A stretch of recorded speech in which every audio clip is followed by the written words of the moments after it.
भीम, हनुमान और पुरुष मृगा। हनुमान ने भीम को अपने 3 बाल क्यों दिए? एक बार नारद मुनि पांडवों के पास आए और उन्होंने युधिष्ठिर से कहा कि तुम्हारे पिता पांडु स्वर्ग में दुखी हैं।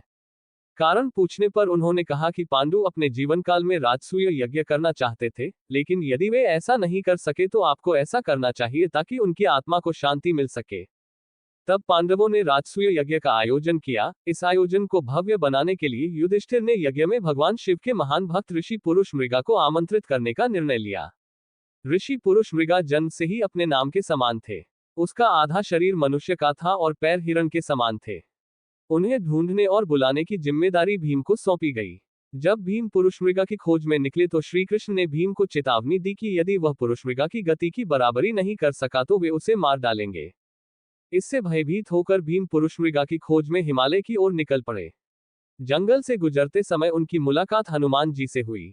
हनुमान जी ने भीम से उनकी चिंता का कारण पूछा। भीम ने हनुमान को सारी कहानी बताई। हनुमान ने कहा कि यह सच है कि पुरुष मृगा की गति बहुत तेज है और कोई भी उसका मुकाबला नहीं कर सकता। इसकी गति को धीमा करने का एक ही तरीका है।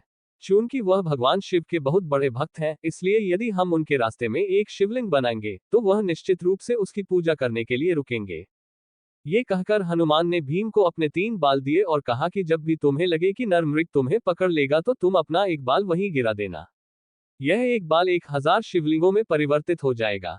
नर मृग प्रत्येक शिवलिंग की उसके स्वभाव के अनुसार पूजा करेगा और आप आगे बढ़ जाएंगे। इसके बाद भीम अनुमति लेकर आगे बढ़े। कुछ दूर जाने पर भीम को नर मृग मिले जो महादेव की स्तुति कर रहे थे। भीम ने उन्हें प्रणाम किया और अपने आने का कारण बताया, जिस पर ऋषि सशर्त जाने को तैयार हो गए।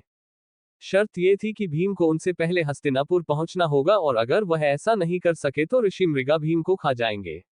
अपने भाई की इच्छा को ध्यान में रखते हुए भीम सहमत हो गए और पूरी ताकत से हस्तिनापुर की ओर दौड़ पड़े। काफी देर तक दौड़ने के बाद भीम ये देखने के लिए पीछे मुड़े कि नर हिरण उनका पीछा कर रहा है या नहीं, और ये देखकर हैरान रह गए कि नर हिरण उन्हें पकड़ने ही वाला था।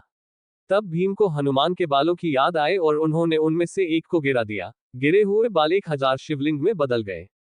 शिव के एक महान भक्त होने के नाते पुरुष मृगा ने हर शिवलिंग की पूजा करना शुरू कर दिया और भीम भागता रहा। भीम ने ऐसा 3 बार किया और जब वह हस्तिनापुर के द्वार में प्रवेश करने ही वाले थे तो पुरुष मृगा ने भीम को पकड़ लिया। हालांकि भीम ने छलांग लगाई लेकिन उनके पैर दरवाजे के बाहर रह गए। इस पर पुरुष मृगा ने भीम को खाना चाहा। इसी बीच कृष्ण और युधिष्ठिर द्वार पर पहुंच गए।